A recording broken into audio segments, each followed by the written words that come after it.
오늘 말씀은 신문을 받으시다라는 제목으로 마가복음 14장 53에서 72절 말씀으로 주님의 은혜 나누겠습니다. 부분으로 본문을 읽을 거고요. 가로놓기나 꺽쇠 등은 빼고 지문만 함께 읽겠습니다.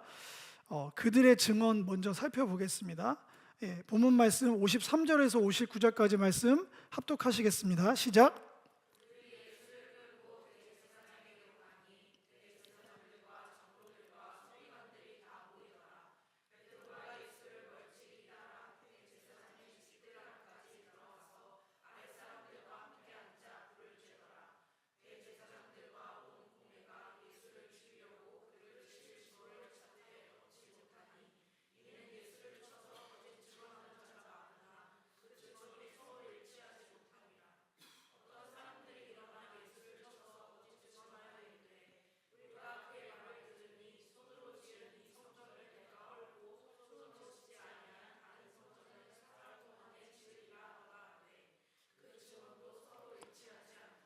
네, 이제 시간이 흘러가서 이제 잡히시고 나서 그 잡히시는 과정은 수요예배 동영상 참고하시면 될 것 같고요.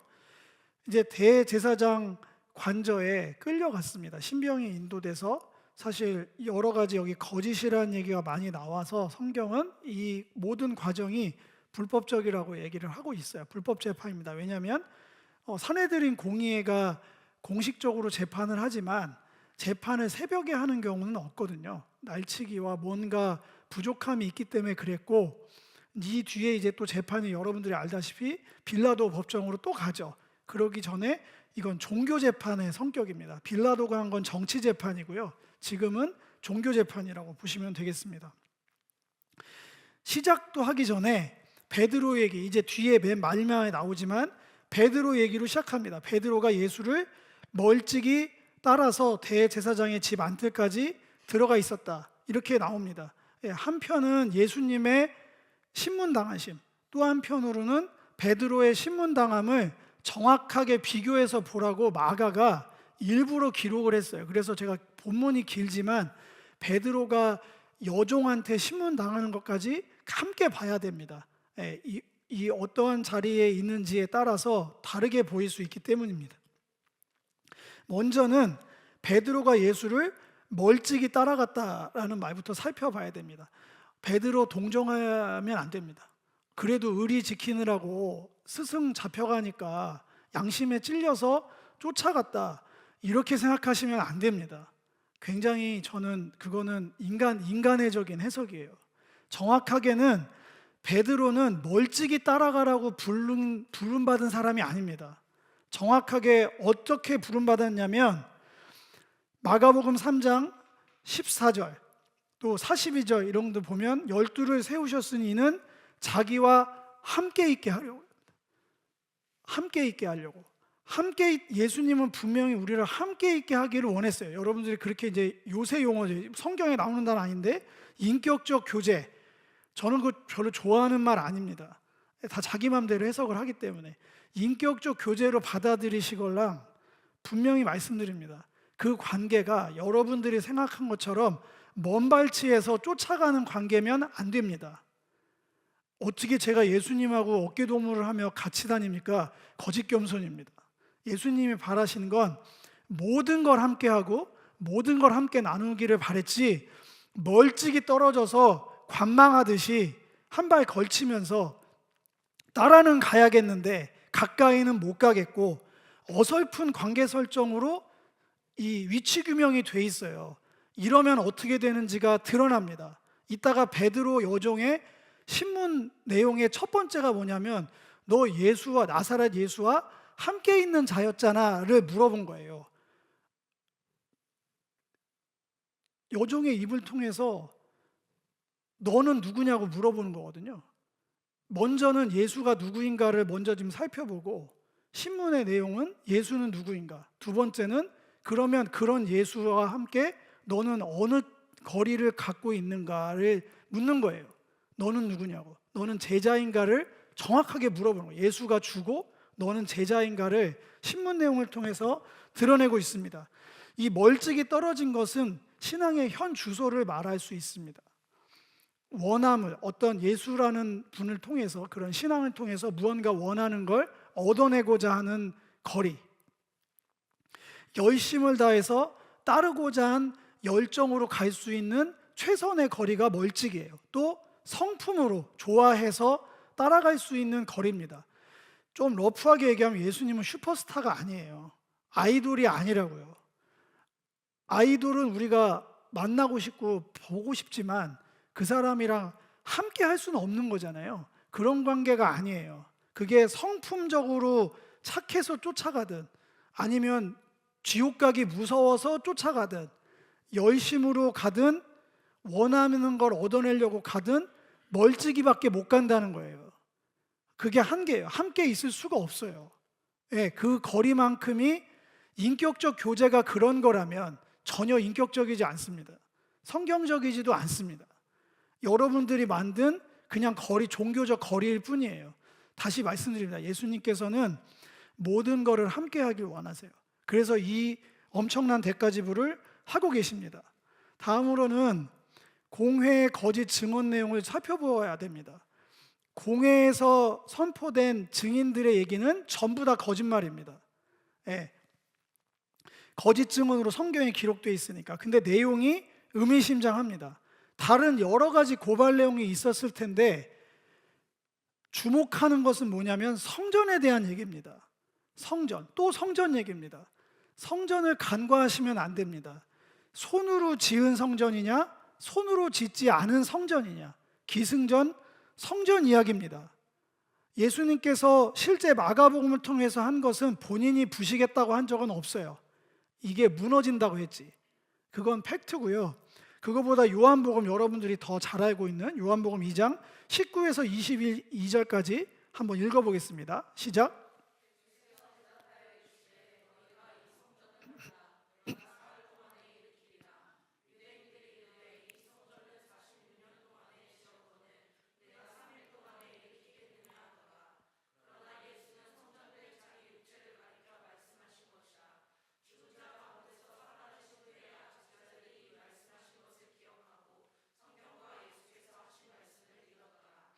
네, 성전, 손으로 지은 성전과 손으로 짓지 않는 성전이 이제 요한복음은 이제 깊이 있는 신학으로 예수님의 부활하신 육체가 손으로 짓지 않는 성전이라고 말하고 있는 거잖아요. 여러분들 문해력을 믿습니다. 네, 그 얘기인 거 아시겠죠? 손으로 짓지 않는 성전은 새로운 성전의 주춧돌 대신 부활하신 예수 그리스도 자체가 성전이세요.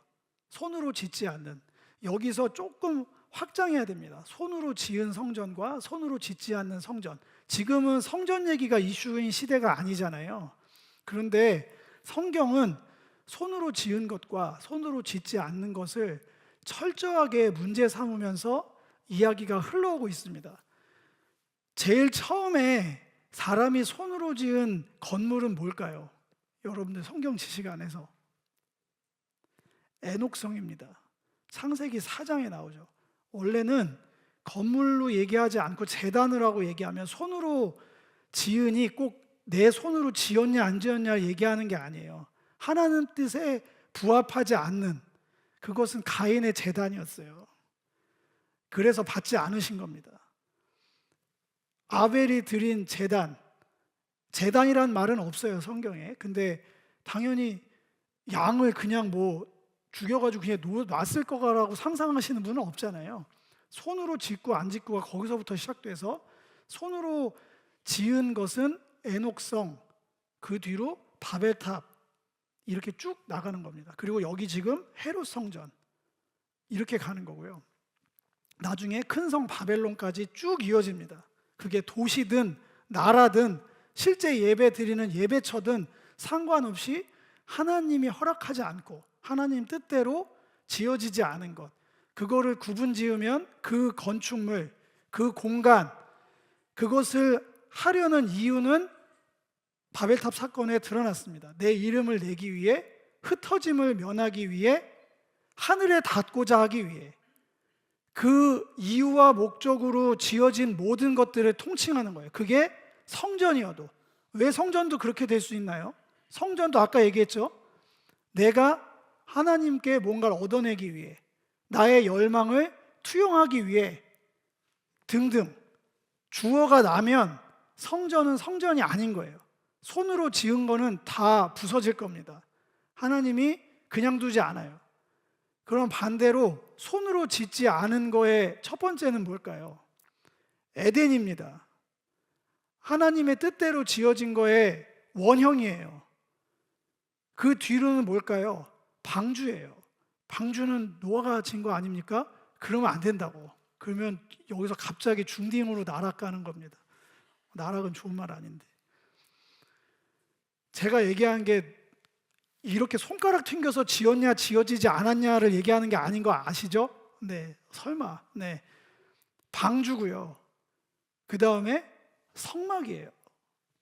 중간에는 아브라함이 드렸던 제단이 될 수도 있겠죠. 하나님께서 예배를 받으셨으니까. 성막, 성전.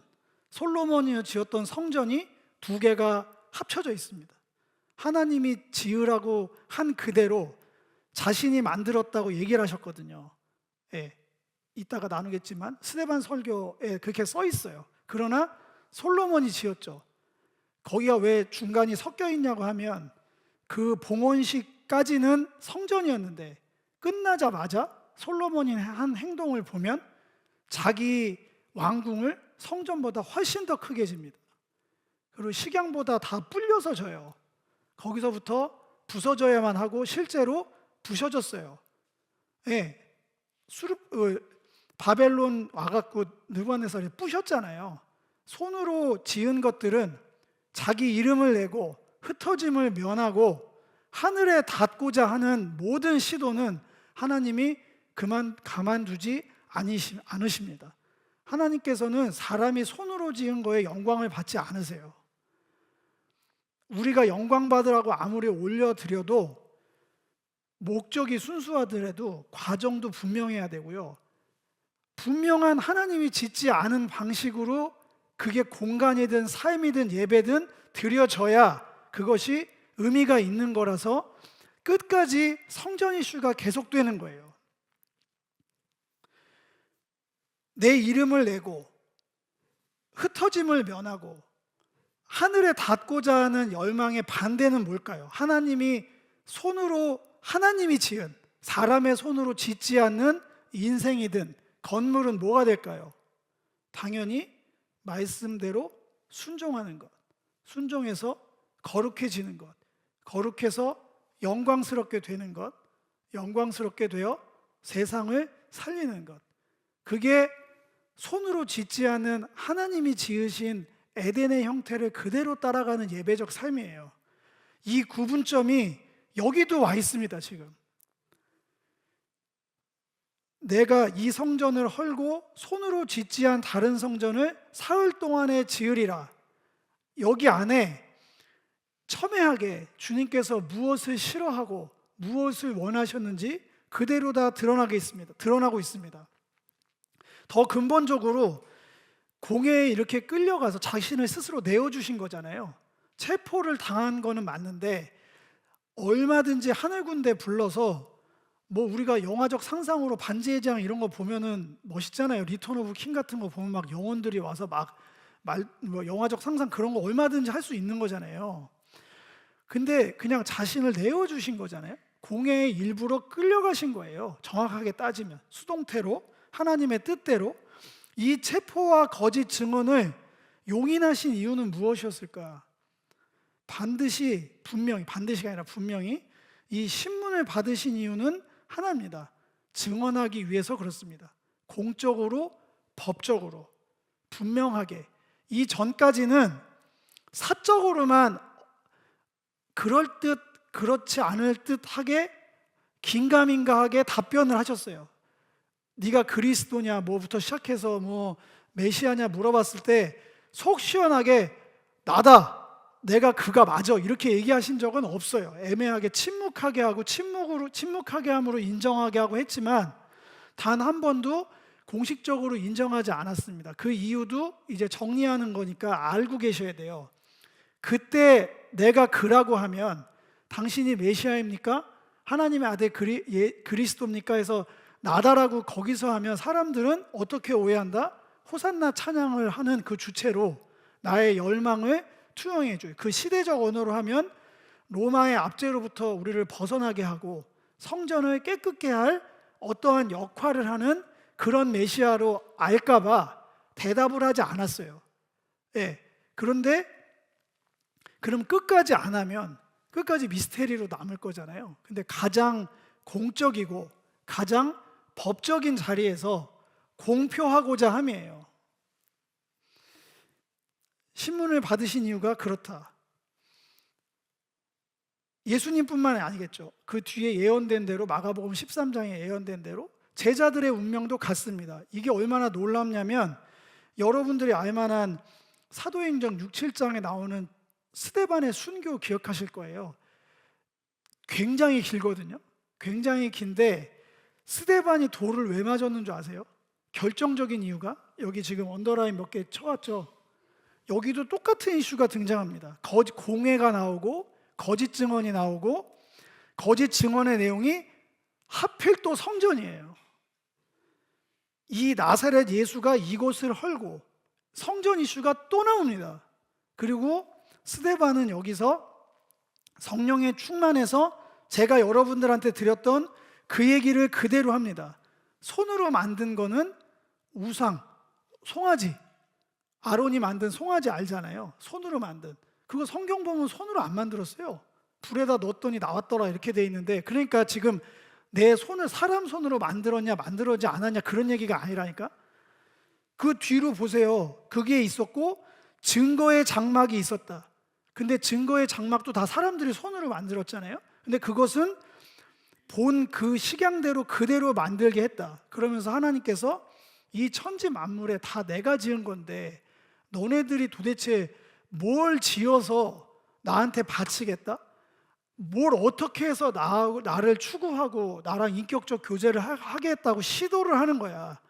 이름을 내서 흩어짐을 면하려고 하늘에 닿고자 하는 건 내가 이 천지를 만물을 만들어서 너희를 나의 형상으로 만들어서 에덴에 둔 본질과 전혀 다르다를 똑같이 이 긴 어마어마한 역대급 설교를 통해서 그대로 얘기하고 결론은 알고 있죠. 이 설교를 끝으로 돌 맞아 죽었어요. 뭐라고 그랬냐면 너희들이 광야에서 아론의 우상을 섬겼던 선배들처럼 그 선조들처럼 똑같이 지금 예수를 건축자들이 버린 돌에 모퉁이 돌 되실 예수의 참성전, 손으로 짓지 않는 성전 되신 주님을 너희 손으로 죽였다는 거예요. 똑같이 예수님이 여기서 신문당하신 얘기를 그대로 하니까 결과값도 똑같은 겁니다. 손으로 짓지 않는 성전에서 살고자 하면 결론이 이렇게 될 가능성이 굉장히 커요. 불편하니까. 제가 수요예배 때 얘기했잖아요. 이 공회 사람들은 예수를 어떻게 봤을까? 불편한 메시아로 봤어요. 왜냐? 자기의 열심을 부정하니까. 잘했다 칭찬하기보다는 잘못됐다 말하니까 껄끄럽거든요. 열심히 안 하는 게 아니거든요, 신앙생활을. 근데 인정해줘도 모자랄 판에 인정하고 축복을 줘도 모자란데 부정하거든요. 그리고 그건 너희가 드리는 예배는 참된 예배가 아니라고 얘기를 하니까 못 견딘 거예요. 그거를 통칭해서 시기해서 죽였다 얘기를 하는 거예요, 대제사장은. 자, 그렇게 해서 더 이어가면 예수의 증언, 이 거짓 증언에 대한 예수의 답변을 좀 살펴보겠습니다. 이제 대제사장이 일어나서 읽겠습니다. 60절에서 65절 읽겠습니다. 시작.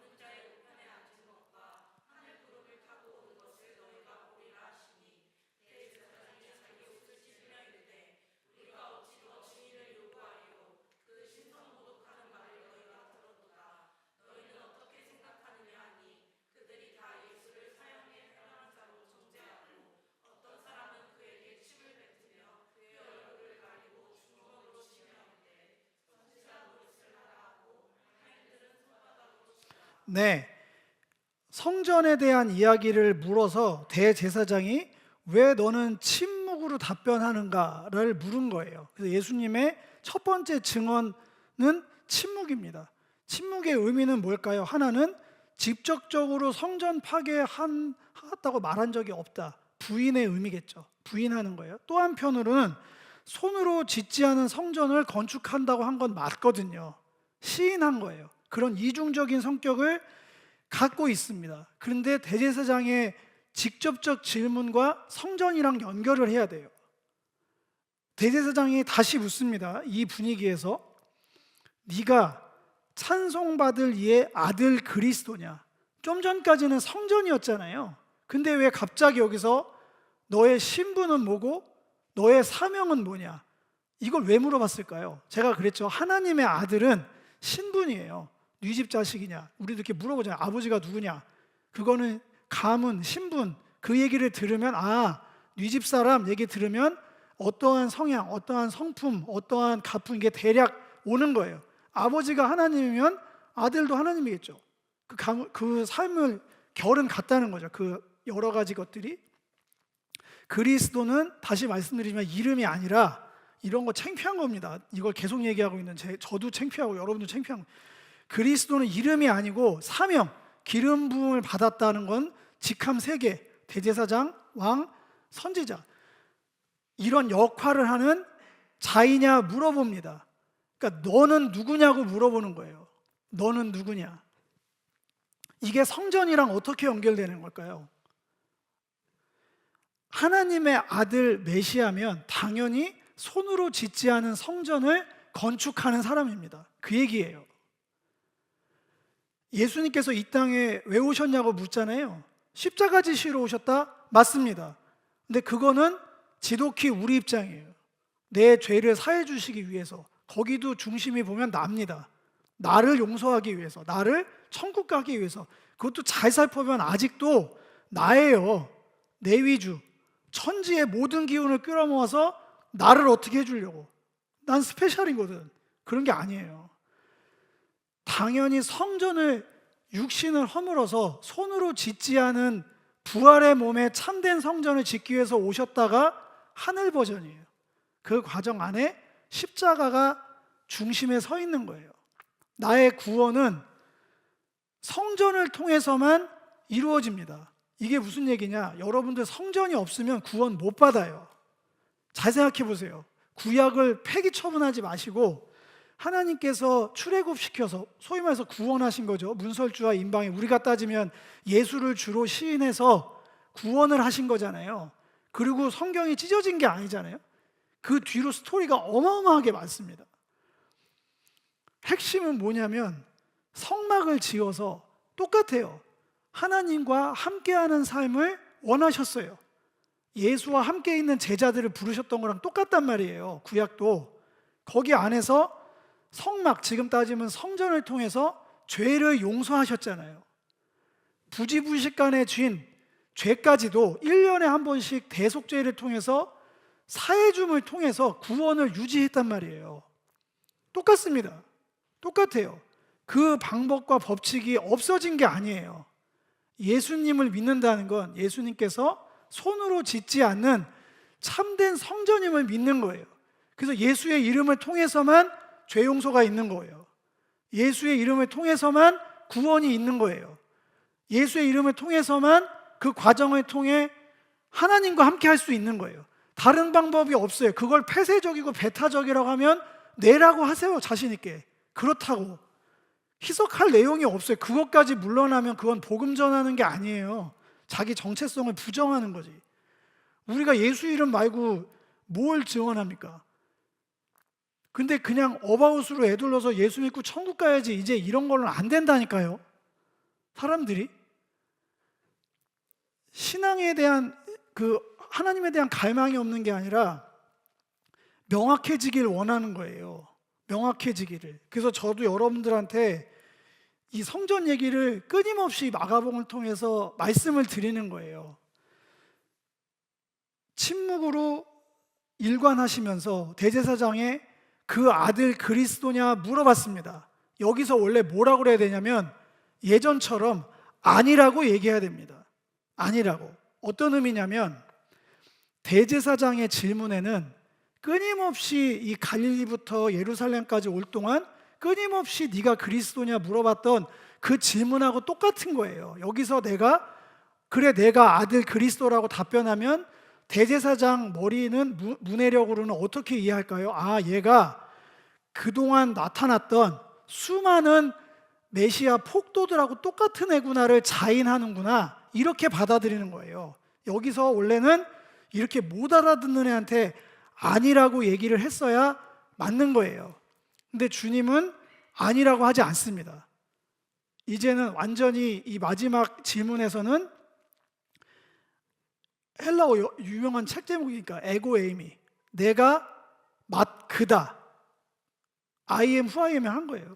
나는 곧 찬송받을, 이거는 이제 대제사장이 이제 불경죄 안 저지르려고 원래 하나님인데 하나님의 아들이자 메시아로서 손으로 짓지 않는 성전을 건축하는 성경에 기록되고 예언된 바로 그 메시아라고 인정을 해버린 거예요.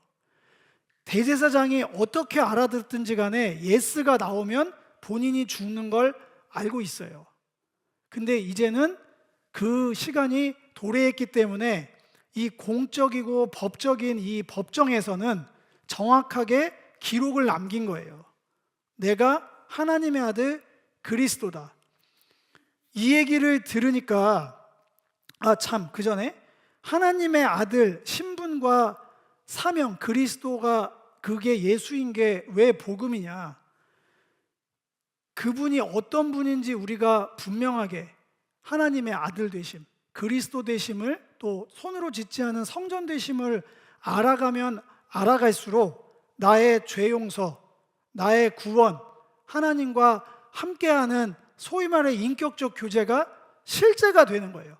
반대로 말하면 예수가 누구인지, 하나님의 아들이라는 게 어떠한 신분인지, 그리스도가 어떠한 사명을 이루시는 건지를 잘 모르잖아요. 그럼 여러분들이 아무리 열정적이고 아무리 원하는 게 갈망이 커도 또 성품적으로 원래 영적인 사람이어도 소용이 없다, 멀찍이 따라갈 수밖에 없다고 얘기를 하고 있는 거예요.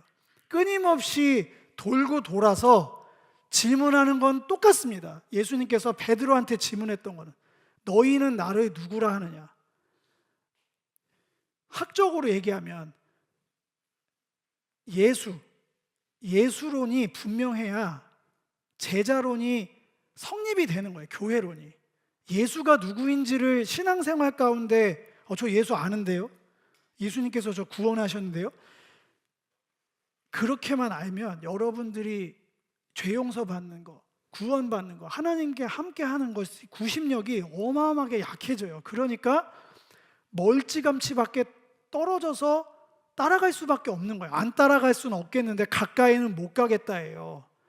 그런 애매한 스탠스로는 주님 못 따라간다니까요. 함께 있을 수가 없어요. 여러분들이 원해도. 그러면서 답변을 합니다. 내가 그니라 하면서 이제 묻지 않은 얘기를 합니다. 아들이냐 그리스도냐 물어봤는데 인자로 답변을 합니다. 인자. 뭐라고? 인자의 수식어가 있습니다. 두 개예요. 보좌에 앉은 인자, 또 하나는 구름 타고 오는 인자. 보좌에 앉고 구름 타고 온다. 뭐가 뭘까요? 두 번째는 알 것 같죠? 구름 타고 온다는 건 저희가 아예 그냥 쇠뇌가 돼 있어서 무조건 재림이다. 아니에요. 아니라고 하면 또 누가 시비 걸리나? 네. 이 문맥을 보라고. 지금 법정에서 거짓 증언으로 자신을 고발하고 이제 네가 아들 그리스도냐 해서 내가 그다라고 하면 죽는다고 그랬잖아요. 이거 정의롭지 못한 재판이잖아요. 정의롭지 못한 판결이고, 의인이 하나님 앞에 그러니까 이건 정의와 의는 조금 다른 개념입니다. 의는 하나님 앞에서의 온전한 서 있음이라고 할까? 관계. 하나님께서 바라시는 참된 인간상을 의라고 하고, 정의는 거기서 파생되어 나온 룰이에요. 우리가 아는 법정 용어. 이거 헷갈리시면 그냥 다 똑같은 거라고 하시면 돼요. 어차피 의로운 사람이 정의로운 건 마찬가지니까. 정의로운 사람이 의롭지 않을 수는 있어요. 이해되셨죠? 이제 그거는 하시면 되는데, 이게 애드립을 하면 안 돼. 좀 다시 찾아봐야 되지. 보좌에 앉고 구름을 타신다. 이 불법적인 정의롭지 못한 재판으로 정말 많은 사람들이 예수님뿐만 아니라 예수님 전에도, 예수님 중심으로 예수님 후에도, 그게 꼭 이렇게 극단적인 사형은 아니어도 온갖 핍박과 온갖 악조건 속에서 고군분투하며 억울하게 어렵게 살아가는 사람들이 너무나 많습니다. 하나님 앞에서 의롭고자 또 세상 기준에 정의롭고자 하는 사람들이 오히려 정반대로 오해를 받고 핍박을 당하는 경우가 너무나 많아요. 두 주체가 있습니다. 하나는 이 법정을 통해서 억울함을 누명을 쓴 사람, 잘못된 대우를 받고 이 땅을 살아갔던 사람이 한 축이 있고요. 한 축은 그렇게 만든 사람들, 불법적 재판을 하고 그렇게 사람들을 불행하게 만든 주체들, 이 두 주체를 그만두면 하나님 아닙니다. 둘 다 손을 대셔야 됩니다. 먼저 의로운 자들, 정의로웠던 자들을 어떻게 하시는 게 마땅합니까? 선하시고 영원하신 분께서 신원하셔야죠. 억울함을 풀어주셔야죠. 쟤네들이 틀렸어. 너의 삶이 아름다웠어. 너의 삶이 가장 가치 있었어. 너의 삶을 내가 인정하고 너의 이름을 높인다. 영원토록. 당연히 하나님이 해주셔야 됩니다. 그런 하나님이세요. 제가 아는 공평하신 하나님께서. 또 하나, 정의롭지 못한 불법적 행동한 자들을 반드시 심판해야 됩니다. 심판을 하려면 어떤 게 필요한가요? 권세가 필요합니다. 억누를 수 있는 실제적인, 그걸 이제 정부를 통해서 공권력이라고 하는데, 실제적인 능력이 있어야 형사법으로 처벌을 하든 뭘 하든 할 거 아니에요. 아무런 법 체계도 없고 정부가 능력도 없는데 사법 정의가 어떻게 세워집니까? 그러니까 하나님께서 하늘과 땅에 있는 모든 권세를 동원해서 심판을 하셔야 돼요. 이거는 동전의 양면 같은 거예요. 분리될 수 없는 거예요. 죄인을 심판해야 억울함이 풀어지는 거예요. 억울함을 풀어주려면 당연히 죄인을 심판해야 됩니다. 예수님의 인자 되심은 거기에 맞닿아 있는 거예요. 보좌 우편에 앉아 계시다. 이 말의 신학적인 의미는 뭘까요? 하나님에 있는 모든 권세를 이양받았다. 시편 110편 1절의 말씀이거든요. 옆에 밑에 보이시죠? 한번 읽어보겠습니다. 시작.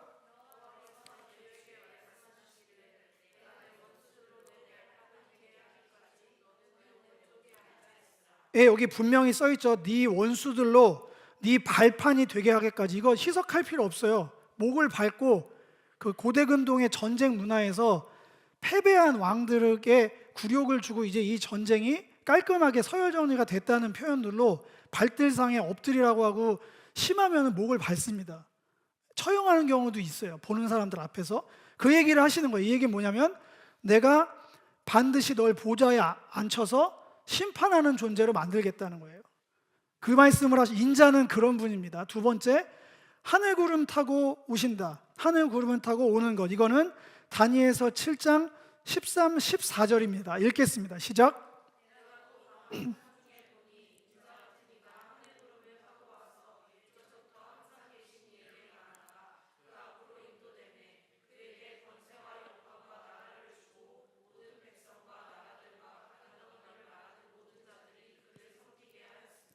하늘 구름 타고 인자가 지금 뭘 얻으러 가는 거죠? 오는 게 아니잖아요.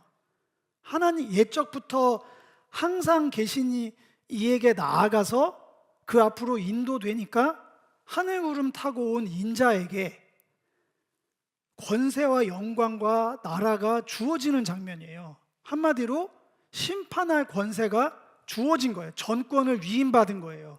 그 권세로 뭐를 했냐? 다니엘서 7장 22절 읽겠습니다. 시작.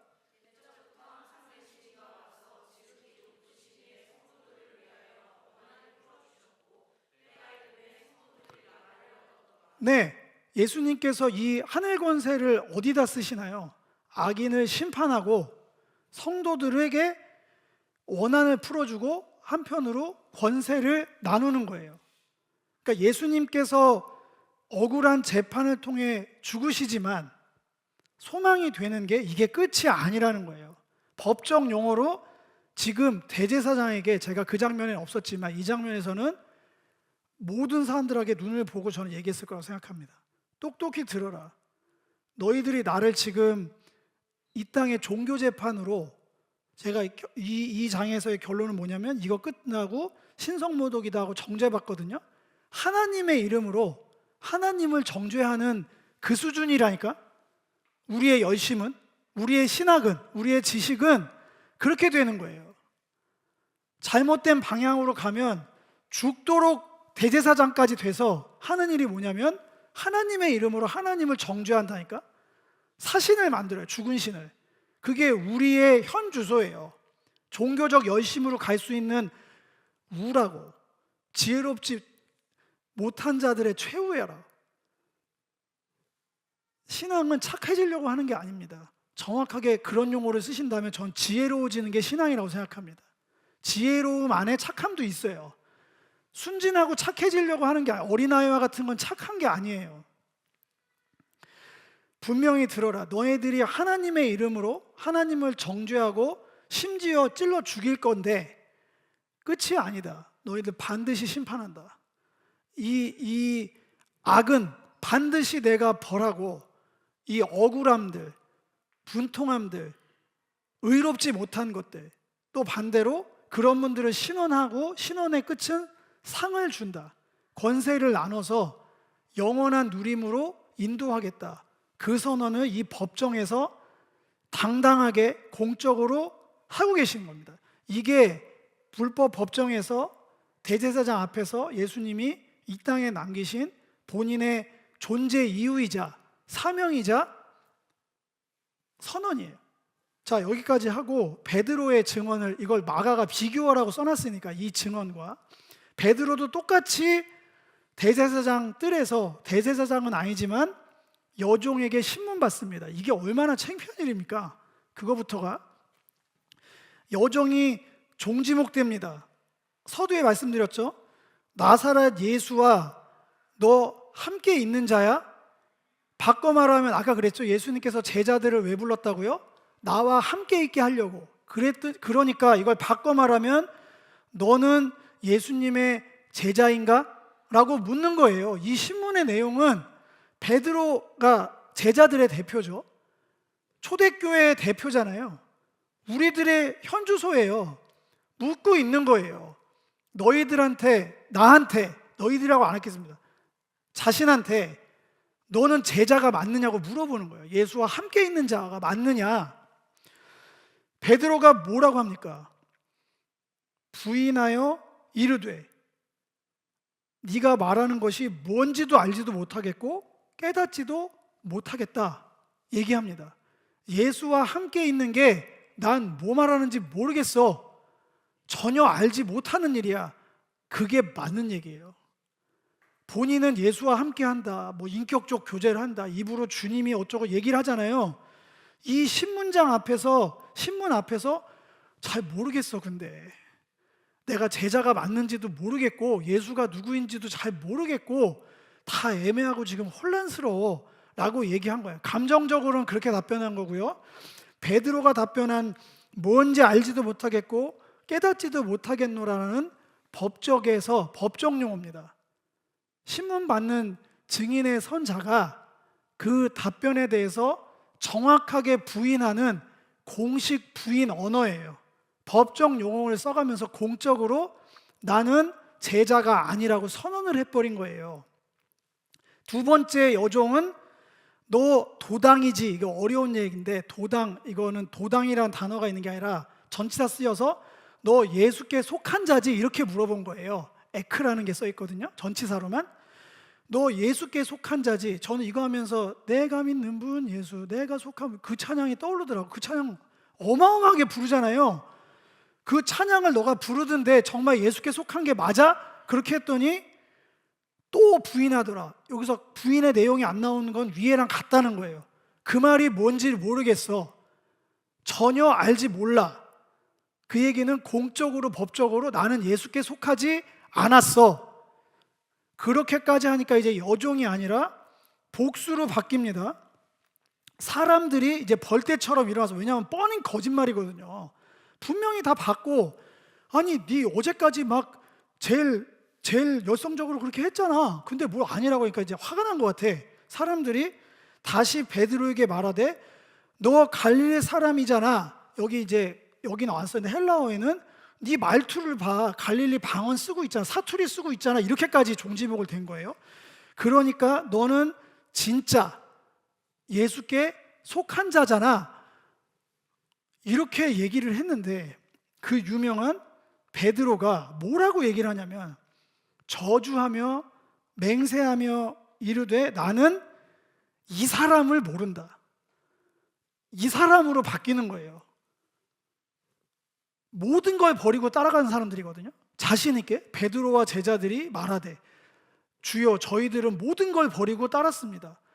그렇게 죽고 살기로 따라들었는데 멀찍이 따라간 최후는 뭐냐면 나는 예수랑 상관이 없고 속하지도 않았으며 전혀 모르는 거를 이게 가짜면 난 저주받아 죽겠다 이렇게까지 해버린 거예요. 저주하며 법정 용어니까 예수를 저주했다기보다는 내가 한 말이 거짓이면 나는 천벌받을 거야. 나는 예수랑 아무 상관이 없어. 예수님은 제자들한테 뭐라고 하셨나요? 자기를 부인하라고 했어요. 근데 베드로는 예수를 부인하고 끝납니다. 그래서 제가 번아웃 되신 분한테 말할게요. 새로운 기회가 온 거예요. 여러분들이 베드로 자리까지 온 거라고. 잘하신 거예요. 이제 진짜가 남아있거든. 예수님께서 정죄 안 했어요. 그렇게 될 거 뻔하게 얘기하고 뭘 했나요? 내가 먼저 갈릴리로 가 있을 테니까 리셋하자. 그래, 너 달려봤지? 네 열심, 네 원함, 네 성품으로는 안 되는 거 알았으면 이젠 진짜 내가 하라는 대로 따라오면 돼. 그 얘기를 하시는 거예요. 그 증거가 뭐냐면 닭 2번 울기 전에 3번 부인했잖아요. 베드로가 어떻게 됐냐면 그 말씀하셨던 게 기억이 나서, 헬라어 원어 보면 기억나다가 제일 앞에 있어요. 제일 강조하는 거예요. 우리는 듣고 떠들은 그 말씀을 이 순간 멀찍이 떨어져 있는 내가 제자인지 아닌지, 예수께 속해 있는지 안 속해져 있는지, 예수와 함께 있는지 아닌지 아리까리 할 때 왕도가 없다고 기억해야 돼요. 주님의 말씀을 이렇다고 했지, 이럴 거라고 했지, 이럴 수밖에 없다고 해주셨지. 그리고 나서 뭐 했나요? 그 일을 생각하고 묵상호라고 생각하든 되뇌인다고 생각하든 복귀한다고 생각하든 기억한 말씀을 기준으로 다시 시작하는 거예요. 내가 어디서부터 떨어져 나왔을까? 분명히 함께 있었는데, 분명히 속해 있었는데, 분명히 모든 걸 다 버리고 따라갔었는데 왜 나는 멀찍이 떨어져 있을까? 왜 이 대답을 주를 시인하지 못하고 부인할까? 자기 부인을 하면서 따라오라고 했는데 왜 난 예수를 부인하고 있을까를 복기를 하면서 대성통곡했더라가 끝입니다. 그게 베드로의 끝이에요. 불같은 확신, 신념, 열심 실패할 겁니다. 손으로 지어서 가는 것, 내 이름을 내기 위해서, 흩어짐을 면하기 위해서 하늘에 닿고자 하는 것, 여러분들이 아무리 제 의도가 순수했습니다. 하나님 앞에서 하시라고. 그거를 사람들 앞에 하지 말고 본인의 신앙의 이유와 목적을 손으로 짓지 않는 성전에서 고백하시라. 사람한테, 사람 목사들, 믿을 만한 사람들한테 소용없어요. 그러실 이유 없습니다. 얼마든지 예수 이름 안에서 기도의 시간이든 자신의 골방에서 왜 그걸 못합니까? 그렇게 하셔서 뭘 경험하셨든 넘어지셨든 해봤는데 별거 없더라 하셨든 그만하세요. 이제 그 자리에서 나와서 기억해내세요. 들은 말씀들을. 그리고 되뇌이세요. 복귀하세요. 그리고 말 그대로 복귀를 하세요. 원래 자리로, 예수와 함께 있었던 자리로, 예수님께 속해 있었던 그때로, 주님과 완전히 상과 있는 인격적 교제를 했던 그때로 돌아오셔야 됩니다. 그래야 제자인 거예요. 그래야 교회인 거고. 돌고 돌아 우리가 왜 또 모입니까? 매번 이러려고 모이는 거예요. 기억해내려고, 복귀하려고. 그래서 온전한 내 자리를 찾아가기 위해서 교회로 모이는 거예요. 제가 얘기했잖아요. 이거 다 손으로 진 거예요. 그런데 여러분들이 예수와 함께 하고자 한 열망의 성전이 여기에 지어지면 여긴 진짜 교회가 될 거고요. 아니면 숫자가 아무리 많이 늘어나도 여기도 그냥 손으로 지은 교회 중에 하나일 거예요. 저는 그렇게 되는 게 제일 무서워요. 제가 무서운 것보다 여러분들의 열정이 그렇게 쓰일까 봐, 제가 그렇게 안내를 하는 눈먼 장님, 인도자 될까 봐 저는 그런 게 무서워요. 무섭기는 그게 무섭고, 소망하기에는 막 아드레날린이 폭주하는 거는 진짜 잘 함께 이걸 지어져 가보면 얼마나 이게 스펙타클하고 낭만적일까. 어차피 한 번뿐이 없는 인생인데 주님과 함께, 주님께 속해서 주님께 완전히 상관 있는 자로, 의로운 자로 살길 원하는 자들이 모여서 전심전력으로 순종하기로, 거룩해지기로, 영광을 담아내기로, 그렇게 해서 생명으로 생육하기로 결단하면서 나간다면 정말 이거는 막 소름이 돋는 어마어마한 기대치가 올라가거든요. 저와 여러분들이 같았으면 좋겠어요. 신앙생활의 목적이, 그리고 예수를 주로 시인하는 그 내용이, 그리고 여러분들의 포지션이 멀찍이 떨어져서 적당히 예수를 평가하거나 다른 사람들 신앙을 쫓아가는 입장이 아니라 진심으로 내가 속한 분 예수를 편안하게 부르셨으면 좋겠어요. 그 찬양을 전심으로, 진짜 전심으로 그렇게 되길 바란다고, 원한다고, 함께 하길 원한다고. 여종이 물었을 때 너 나사렛 예수와 함께 있는 자니? 그러면 맞다고. 그게 자기 부인이에요. 무슨 자기 부인이 뭐 어마어마한 무슨, 여러분들은 물리적인 십자가 지지 않을 거예요. 두 가지만 확실하면 됩니다. 하나는 예수가 나한테 누구인가, 예수가 아들 메시아, 인자 되신 그분이 맞는가, 또 하나는 나는 예수님의 제자가 맞는가. 이 두 질문 앞에 매번 드리는 예배가 서 있기를 바랍니다. 메시지를 통해서 점검되기를, 기억되기를, 그렇게 복귀할 수 있기를 소망합니다.